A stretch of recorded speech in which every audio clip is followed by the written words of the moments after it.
আসসালামু আলাইকুম।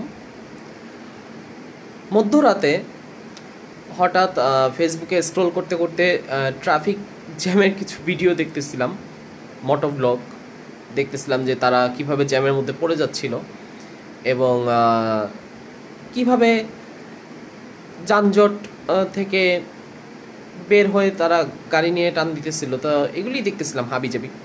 হঠাৎ মনের মধ্যে একটা উপলব্ধি এলো যে আমাদের জীবনের সমস্যাগুলো কিন্তু এই ট্রাফিক জ্যামের মতোই, মানসিক সমস্যাগুলো।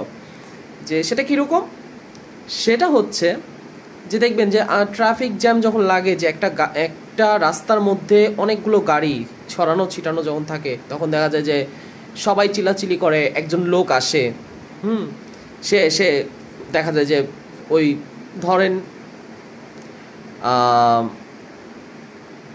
ট্রাক আছে, গাড়ি আছে, রিক্সা আছে, তো সবার আগে সে ছোট রিক্সাটাকে বের করে, তারপরে হচ্ছে আরেকটা বড় গাড়িকে বের করে, তারপর হচ্ছে এভাবে একটা দুইটা করে তারপর হইতেছে রাস্তাটা ক্লিয়ার করে ফেলে, ড্রাইভারকে নির্দেশনা দেয়। তো আমাদের জীবনের সমস্যাগুলো ওরকম না, যে এখন আপনার যদি বড় সমস্যা থাকে তাহলে সেটা হচ্ছে যে আপনি কিভাবে ডিল করবেন, সেটা হচ্ছে যে আপনার জীবনে যদি অনেকগুলো সমস্যা থাকে, সবার আগে যেই ছোট সমস্যা যেটা একদম আপনার হাতের নাগালে, সেটা আপনি সমাধান করার চেষ্টা করেন। ইনশাল্লাহ একটা সমস্যা যখন, ছোট সমস্যা যখন সমাধান হবে, হোক সেটা লেখাপড়ার অঙ্ক, হোক সেটা রিলেশনশিপ, হোক সেটা পারিবারিক সমস্যা, একদম ছোট যদি কিছু নাও হয়, যে শুধু দিনটা পার করলেন, যে আজকের দিনে আমার কাজ এতটুকুই, আমি এতটুকু, যেহেতু আমার আল্লাহ তাআলা আমার হাতে নিয়ন্ত্রণ দিয়েছেন যে এতটুকু করার ক্ষমতা আমার কাছে আছে, ততটুকু যদি করেন, ইনশাল্লাহ একটা সময় সেই ট্রাফিক যানজট যেমন ছুটে যায়,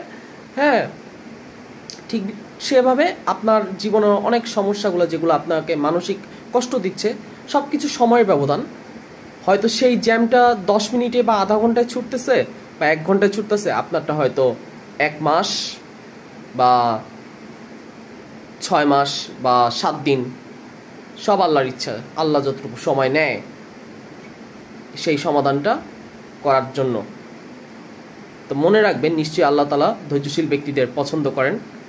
এই মর্মে এইভাবে যদি চিন্তা করে দেখেন, দেখবেন যে আপনার জীবনে যে গট বাঁধা যে সমস্যাগুলো, সেখান থেকে খানিকটা হলেও মানসিক পরিত্রাণ, মুক্তি পেতে পারেন।